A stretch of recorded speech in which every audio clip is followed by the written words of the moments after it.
నిర్గమాకాండము 40వ అధ్యాయము. మరి యెహోవా మోషేతో ఇట్లనెను, మొదటి నెలలో మొదటి దినమున నీవు ప్రత్యక్షపు గుడారపు మందిరమును నిలవబెట్టవలను. అచ్చట నీవు సాక్ష్యపు మందసమును నిలిపి ఆ మందసమును అడ్డతెరతో కప్పవలను. నీవు బల్లను లోపలికి తెచ్చి దాని మీద క్రమముగా ఉంచవలసిన వాటిని ఉంచి దీపవృక్షమును లోపలికి తెచ్చి దాని ప్రదీపములను వెలిగింపవలను. సాక్ష్యపు మందసమును ఎదుట ధూమము వేయు బంగారు వేదికను ఉంచి మందిర ద్వారమునకు తెరను తగిలింపవలను. ప్రత్యక్షపు గుడారపు మందిర ద్వారమును ఎదుట దహన బలిపీఠమును ఉంచవలను. ప్రత్యక్షపు గుడారమునకును బలిపీఠమునకును మధ్యను గంగాళమును ఉంచి దానిలో నీళ్లు నింపవలను. తెరల చుట్టూ ఆవరణమును నిలవబెట్టి ఆవరణ ద్వారము యొక్క తెరను తగిలింపవలను. మరియు నీవు అభిషేక తైలమును తీసుకొని మందిరమునకును దానిలోని సమస్తమునకును అభిషేకము చేసి దాని ఉపకరణములన్నిటినీ ప్రతిష్ఠింపవలను. అప్పుడు అది పరిశుద్ధ మగును. దహన బలిపీఠమునకు అభిషేకము చేసి ఆ పీఠమును ప్రతిష్ఠింపవలను. అప్పుడు ఆ పీఠము అతి పరిశుద్ధ మగును.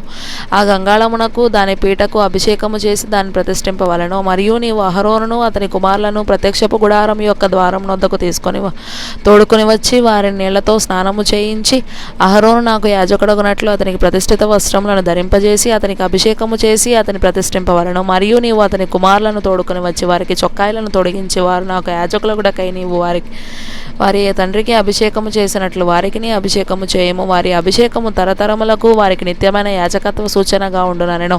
మోషే ఆ ప్రకారము చేసెను. యెహోవా అతనికి ఆజ్ఞాపించిన వాటినన్నిటినీ చేసెను. అలాగుననే చేసెను. ఈ 2వ సంవత్సరమున మొదటి నెలలో మొదటి దినమున మందిరము నిలువబెట్టబడెను. యెహోవా మోషేకు ఆజ్ఞాపించినట్లు మోషే మందిరమును నిలువబెట్టి దాని దిమ్మలను వేసి దాని పలకలను నిలువబెట్టి దాని పెండెబద్దలను చొనిపి దాని స్తంభములను నిలువబెట్టి మందిరం మీద గుడారమును పరిచి దానిపైని గుడారపు కప్పును వేసెను. మరియు యెహోవా మోషేకు ఆజ్ఞాపించినట్లు అతడు శాసనములను తీసుకొని మందసములో ఉంచి మందసమునకు మొతకరలను దూర్చి దాని మీద కరుణాపీఠం నుంచెను. మందిరంలోనికి మందసమును తెచ్చి కప్పు తెరను వేసి సాక్ష్యపు మందసమును కప్పెను. మరియు యెహోవా మోషేకు ఆజ్ఞాపించినట్లు అతడు ప్రత్యక్షపు గుడారంలో మందిరం యొక్క ఉత్తర దిక్కున అడ్డతెరకు వెలుపల బల్లను ఉంచి యెహోవా సన్నిధిని దాని మీద రొట్టెలను క్రమముగా ఉంచెను. మరియు యెహోవా మోషేకు ఆజ్ఞాపించినట్లు అతడు ప్రత్యక్షపు గుడారంలో మందిరమునకు దక్షిణ దిక్కున బల్ల ఎదుట దీపవృక్షమును ఉంచి యెహోవా సన్నిధిని ప్రదీపములను వెలిగించెను. మరియు యెహోవా మోషేకు ఆజ్ఞాపించినట్లు అతడు ప్రత్యక్షపు గుడారంలో అడ్డతెర ఎదుట బంగారు ధూపవేదికను ఉంచి దాని మీద పరిమళ ద్రవ్యములను ధూపము వేసెను. మరియు యెహోవా మోషేకు ఆజ్ఞాపించినట్లు అతడు మందిర ద్వారమునకు తెరను వేసెను. అతడు ప్రత్యక్షపు గుడారపు మందిరపు ద్వారమునొద్ద దహన బలిపీఠమును ఉంచి దాని మీద దహన బలిని అర్పించి నైవేద్యమును సమర్పించెను. మరియు యెహోవా మోషేకు ఆజ్ఞాపించినట్లు అతడు ప్రత్యక్షపు గుడారమునకును బలిపీఠమునకును మధ్య గంగాళమును ఉంచి ప్రక్షాళన కొరకు దానిలో నీళ్లు పోసెను. దాని యొద్ద మోషేయు అహరోనును అతని కుమారులను తమ చేతులను కాళ్లను కడుగుకొనిరి.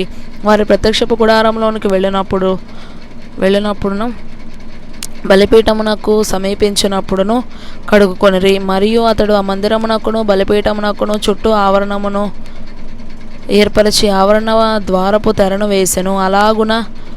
అలాగున మోషే పని సంపూర్తి చేసెను. అప్పుడు మేఘము ప్రత్యక్షపు గుడారమును కమ్మగా యెహోవా తేజస్సు మందిరమును నింపెను.